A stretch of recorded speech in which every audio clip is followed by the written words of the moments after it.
бинандагони гиромӣ салом. дар барномаи навбатии маълумот мо дар бораи се мавзӯи ҷолиб дарандаи пурқудрати обии тимсоҳ, яке аз аҷибтарин уқёнусҳои ҷаҳон, уқёнуси Ҳинд ва сайёраи хурд вале пурасрор Меркурий маълумот медиҳем. тимсоҳҳо чанд миллион сол боз дар рӯи замин зиндагӣ доранд, яъне онҳо шоҳиди давраи динозаврҳо буданд. тимсоҳҳо махлуқоте ҳастанд, ки ба намуди дигари ҳайвонот монанд нестанд.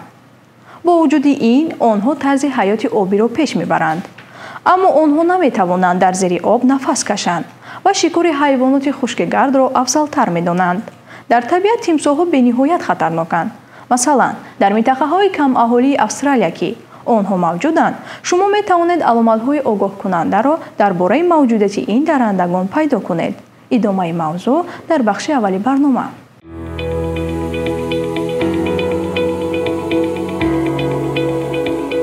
тимсоҳ ҳайвони бузург буда ба гурӯҳи хазандагон тааллуқ дорад. онҳо яке аз қадимтарин мавҷудоти зинда дар рӯи замин мебошанд. имрӯз дар ҷаҳон зиёда аз 13 намуди тимсоҳҳо мавҷуд аст, ки дар манотиқи гуногуни тропикӣ ва субтропикӣ зиндагӣ мекунанд. дарозии бадани онҳо вобаста ба намудашон метавонад аз 1,5 метр то 7 метр бошад. тимсоҳҳое ки дар оби шӯр зиндагӣ мекунанд, бузургтарин навъи ин мавҷуд буда, дарозии тани онҳо метавонад ба 7 метр ва вазнашон ба 1000 килограмм расад. тимсоҳҳо асосан дар маконҳои тропикӣ, наздикии дарёҳо, кӯлҳо, ботлоқҳо ва обҳои шӯр зиндагӣ мекунанд. онҳо барои шикор намудан аксар вақт дар об ғӯтида, танҳо чашмҳо ва нӯги бинияшонро аз об берун менамоянд. тимсоҳҳо даррандагони моҳир мебошанд. онҳо аз моҳиҳо, паррандаҳо, хазандаҳо ва ҳатто ширхӯрҳои калон ғизо мегиранд. ҳангоми шикор онҳо хело ором ва беовоз дар об шино карда, ногаҳон бо суръати баланд ба сӯи тумъа ҳамла мекунанд. ҷинси модинаи тимсоҳ дар замини намнок ё қум лона месозад ва аз 20 то 60 дона тухм мегузорад. насли тимсоҳ тақрибан 2-3 моҳ пас аз тухм мебароянд.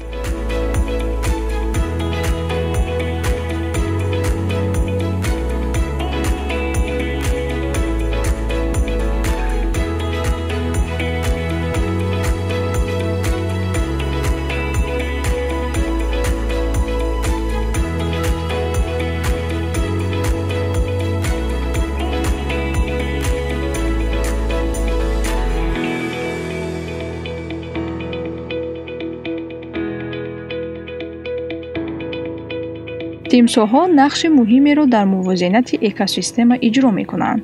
онҳо бо хӯрдани ҳайвонҳои заиф ё бемор ба солим мондани популятсияи ҳайвоноти дигар таъсир мерасонанд. бисёр намудҳои тимсоҳҳо бо сабаби шикори ғайриқонунӣ ва нестшавии муҳити зист дар хатари нобудшавӣ қарор доранд. имрӯз бисёр кишварҳо барои ҳифзи тимсоҳҳо қонунҳо ҷорӣ кардаанд ва маъмунгоҳҳо таъсис додаанд, то шумораи онҳо афзоиш ёбад. тимсоҳҳоро аксар вақт бо аллигаторҳо монанд мекунанд. аммо инҳо ҳайвонҳои гуногунанд, гарчанде ки ба ҳам монанданд. тимсоҳҳо насли динозаврҳои нестшуда мебошанд. тааҷҷубовар аст, ки наздиктарин хешовандони тимсоҳҳо паррандагон ҳастанд.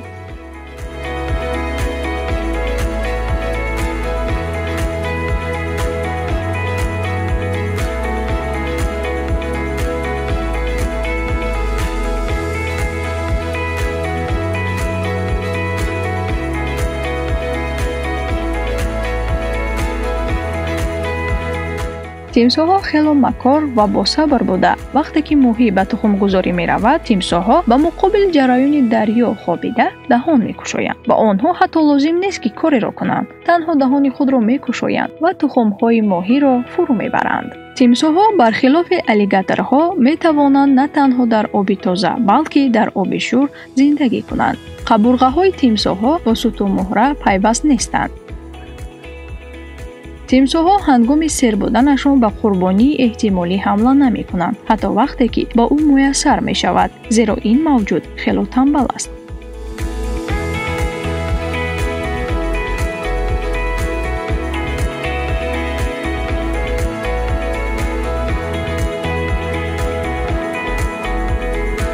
دندانهای تیمساح‌ها تقریباً در 2 سال یک مرتبه افتیده با دندانهای نو عوض کرده می شوند. تیمساح‌ها تخم خود را در خشکی می گذارند. آب خنک‌تر از 20 درجه برای اکثر تیمساح‌ها مرگ‌آور است. تیمساح‌ها با پرندگان یک نوعی سیمبیوز پیدا کردند. آنها دهان خود را می‌گشایند و پرندگان خرد پاره‌های گوشت در بین دندان‌ها چسبیده شده را می‌گیرند. تیمساح‌ها هیچگاه به این پرندگان آسیب نمی‌رسانند. در گذشته در قلمرو آمریکای جنوبی تیمساح‌های خشکی‌گر بودند، اما حالا آنها دیگر باقی نماندند. تیمساح‌ها وابسته به نمود در سن 5-10 سالگی به کمال رسیده می‌توانند صدها سال، بعضاً حتی بیشتر زندگی کنند. تیمساح‌ها خاییده نمی‌توانند. دهان آنها با این موافق نیست. از این رو صید خود را پاره کرده بعد فرو میبرند. در بین نمودهای زیادی تیمساح‌ها ظهورات کانیبالیسم موجود است. تیمساح نیل که از نامش برمی‌آید در دریای نیل وامی خورد. برای ساکنان دهات اطرافی این دریای بزرگ خطر جدی دارد. در یک نشست تیمساح صیدی را که با پنجه که وزن بدن خود برابر است به آسانی استعمال می‌کند. یک دلیل جالب آن است که اگر تخم در حرارت 31-33 درجه نگاه داشته شود، پس از آنها جنس نرینه به دنیا می آید. اگر حرارت پستر یا بلندتر باشد، پس جنس مادینه تولد می شود. تیمساح‌ها یکی از قدیمی‌ترین موجودات روی زمین می‌باشند. نمودهای معاصر آنها تقریباً 83 میلیون سال پیش پیدا شدند و گذشتگان آنها 4 میلیارد سال پیش. تیمساح‌های کلانترین می‌توانند به درازی 7 متر و وزنش به 1 تن رسد. شما می‌توانید چنین تیمساح‌ها را در شمال استرالیا، هندوستان و فیجی بخورید. این موجود با سرعت تا 40 کیلومتر ساعت شنا کرده بعضاً سنگ‌ها را فرو می‌برد، زیرا این به آنها کمک می‌کند که غذا را در معده میده کنند.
ما درباره اقیانوس‌ها معلومات داریم که آنها اطراف زمین را احاطه کردند. اما یکی از عجیب‌ترین اقیانوس‌ها اقیانوس هند است. چرا؟ چون که آن را تا حال پورا نآموخته‌اند. آن 20% تمام سطح آبی زمین را تشکیل می‌دهد. حجمش از کل بیکل 12,000 مرتبه کلانتر بوده. چوخوری آن بیش از 7,200 متر است. بخش دوم برنامه موضوع را پورا می‌کند.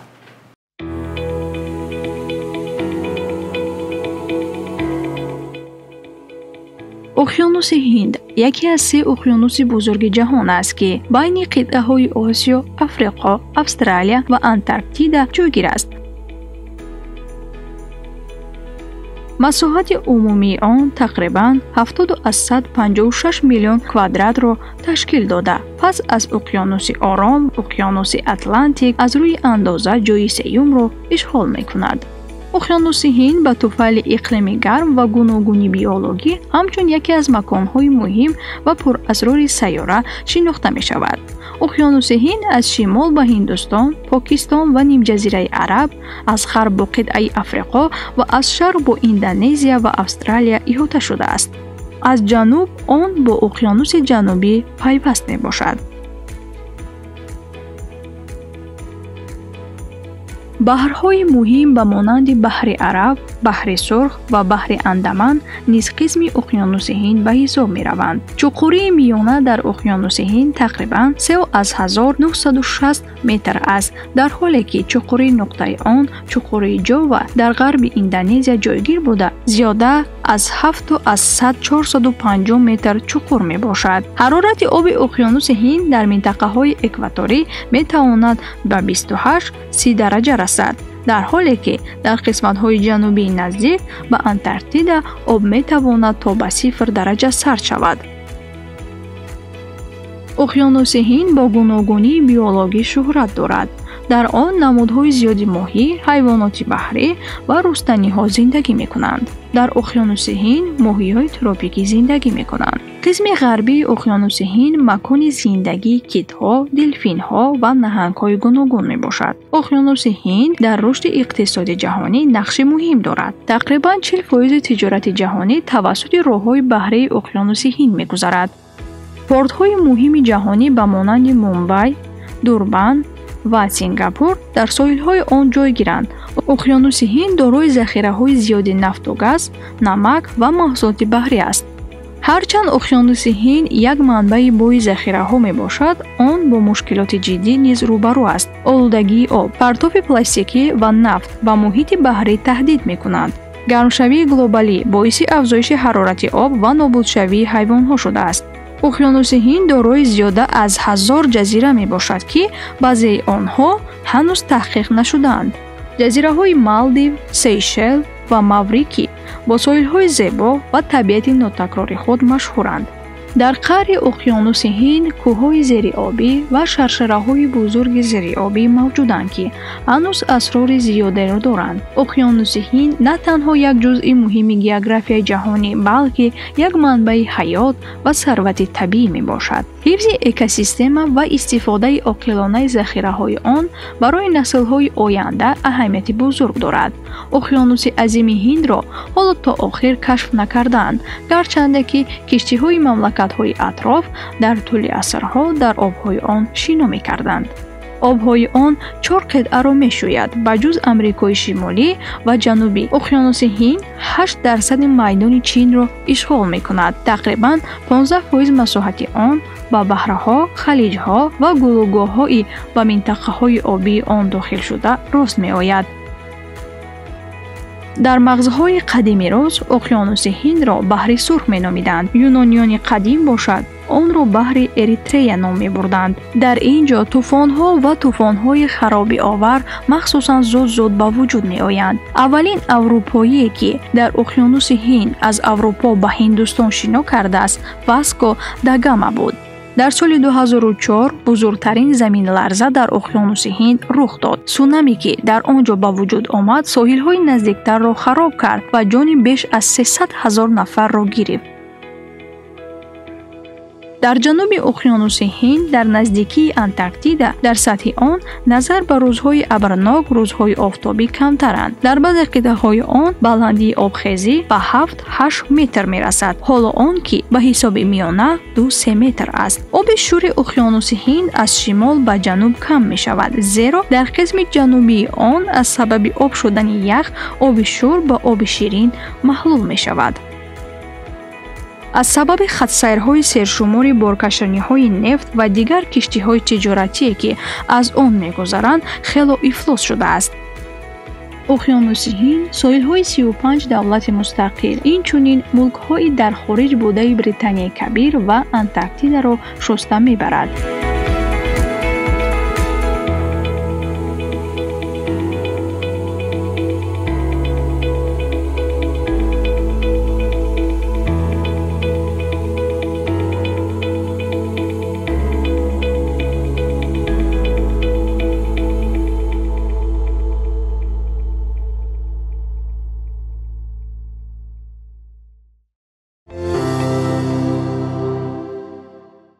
акнун биёед ба фазои кайҳон назар андозем ва дар бораи сайёраи наздиктарин ба офтоб Меркурий маълумоти аҷиб дошта бошем.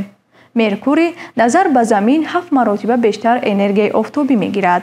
мадори даврияш аз ҳама сайёраҳо тӯлонитар буда, یک шабона рӯз дар он 176 рӯзи заминро дар бар мегирад. Меркурий зичии баланд дорад. дар системаи офтобӣ танҳо замин аз он зичтар аст. ҳарорати рӯзона одатан дар Меркурий аз 400 дараҷа зиёд мешавад. шабонгоҳ метавонад аз 100 дараҷа зери сифр бошад. аҷиб, Меркурийро бо чашми оддӣ дидан мумкин аст.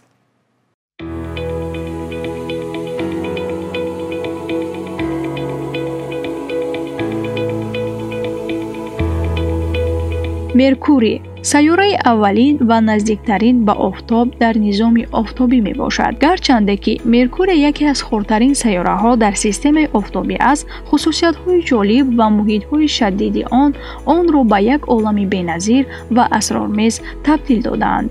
қудри он ҳамагӣ 4880 километр мебошад, ки танҳо каме калонтар аз моҳ аст. масоҳати умумияш тақрибан 75 миллион километр квадрат мебошад. Меркурий атмосфераи доимӣ надорад. бинобар ин ҳар гуна зарраҳои газ ба фазо пароканда мешаванд. аз ин рӯ сатҳи он ба таъсири бевоситаи радиатсияи офтобӣ ва зарбаҳои метеоритҳо дучор мешавад. ядрои сайёраи Меркурий тақрибан 85% ҳаҷми умумии сайёраро ташкил медиҳад ва аз оҳан ва никел иборат аст. ядрои Меркурий калон ва гудохта мебошад, ки ин боиси мавҷудияти майдони магнитии сусти он шудааст. як давре ки сайёраи мазкур дар гирди офтоб давр мезанад, ба 88 рӯзи замин баробар мебошад. ин маънои онро дорад, ки як рӯзи Меркурий тақрибан 176 рӯзи заминӣ давом мекунад. сатҳи Меркурий ба сатҳи моҳ шабоҳат дорад. он аз кратерҳо пур мебошад. ҳавзаи Калорис калонтарин кратери Меркурий, ки дар сатҳи он дараҳо ва баландиҳо мавҷуданд, ки дар натиҷаи коҳиш ёфтани ҳаҷми сайёра ҳангоми сардшавӣ ба вуҷуд омадаанд. Меркурий майдони магнитии суси глобалӣ дорад, ки тақрибан 1% қувваи майдони магнитии заминро ташкил медиҳад. оё дар Меркурий об вуҷуд дорад? таҳқиқотҳои кайҳонӣ нишон додаанд, ки дар қутбҳои Меркурий минтақаҳое мавҷуданд, ки нури офтоб ба онҳо намерасад. дар ин ҷойҳо яхҳои обӣ ошкор шуданд, ки эҳтимолан дар кратерҳои соягузар ҷойгиранд. Меркурий яке аз сайёраҳое мебошад, ки барои таҳқиқ душвор аст, зеро он ба офтоб наздик буда таҳқиқот ва омӯзишро мушкил мекунад. бо вуҷуди ин ду киштии кайҳонӣ ба Меркурий расидаанд. Марина 10 аввалин киштии кайҳоние, ки тасвирҳои наздики Меркурийро ба даст овард. Мессенҷер нахустин киштии кайҳоние, ки ба мадори Меркурий ворид шуда, тамоми сатҳи сайёраро харитакашӣ кард.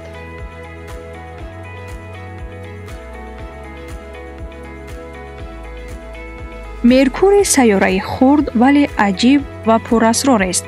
он бо муҳити сахту шароити ғайриоддии худ як макони ҷолиб барои таҳқиқот ва омӯзиши таҳаввулии сайёраҳо мебошад. сарфи назар аз андозаи хурдаш, диаметри он тақрибан 5000 километр мебошад. кратерҳои атрофи қутбҳои Меркурий ҳеҷ гоҳ аз ҷониби офтоб равшан карда намешаванд. аз берун Меркурий ба моҳ хеломонанд аст. Меркурий назар ба замин 7 маротиба зиёдтар энергияи офтоб мегирад. инчунин эҳтимол Меркурий дорои ядрои оҳанӣ мебошад, ки 4-5 ҳиссаи тамоми массаи онро ташкил медиҳад. ин дар асоси мавҷудияти майдони магнитии худи Меркурий сохта шудааст. он тағйирёбии фасолҳоро надорад. Меркурий думчаи сусти каметамонанд дорад, ки дарозияш 2.5 миллион километр аст. аз ҳама сайёраҳои системаи офтобӣ Меркурий мадори дарозтарин дорад. калонтарин кратер дар сатҳи он дашти Жара, диаметраш қариб 1500 километрро ташкил медиҳад. атмосфераи тунук ва хело камёби Меркурий асосан аз оксиген иборат аст. як назарияи тасдиқнашуда вуҷуд дорад, ки Меркурий як вақтҳо моҳвораи Зуҳра буд. дар қутбҳои Меркурий абрҳо мавҷуданд. аз сатҳи офтоб Меркурий назар ба сатҳи замин 3 маротиба калонтар менамояд.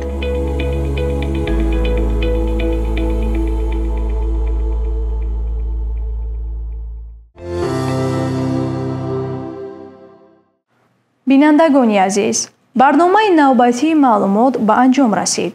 барномаҳои дигари телевизиони илм ва табиат шуморо бо дастовардҳои илмӣ ва табиати нотакрори Тоҷикистону ҷаҳон ошно месозад. То дидори навбатӣ хуш бимонед.